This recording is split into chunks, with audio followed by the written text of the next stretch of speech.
Hi, I'm Lee and welcome to 2 Minute Tuesday, where we give you tips and tricks regarding the software that helps you get to where you need to be. Today we're going to jump into Avontus Designer, and within a tower we're going to show you how to create single handrails on non-boarded lifts so you're abiding by the SG4 regulations.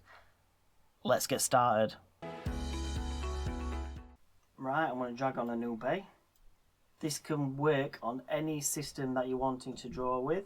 I'm going to add a couple of levels into my model view, and as you can see, all my boarded lifts have double handrails.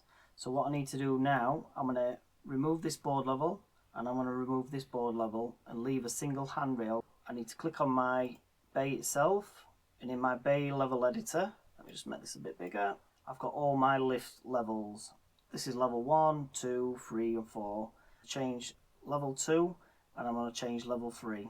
So I'm going to turn off my pans for them lifts. I'm going to turn my handrails on for them lifts. And now I'm going to jump into level 3 and I'm going to click in more. And in this dialog box is where I need to change the information. My guardrail configuration, I've got 1 and 2. And what this means, this is my handrail 1 and this is my handrail 2. This combines on every lift. Let me go back into here, into more, level 3.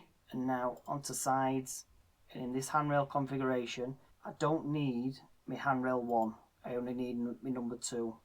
Click OK, and now when I click apply it'll change everything for all that bay. There you go, so now they are all keeping the handrail, the second handrail. So into model view, and as you can see my boards have gone and I've got my second handrail as what I need for my single handrail to abide by the SG4. So let's show you again.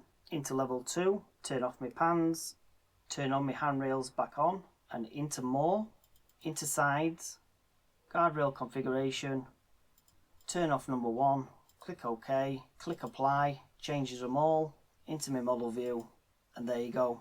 I've got a single handrail for each lift. I hope this helps. If you do like these videos, please stay tuned for more to come.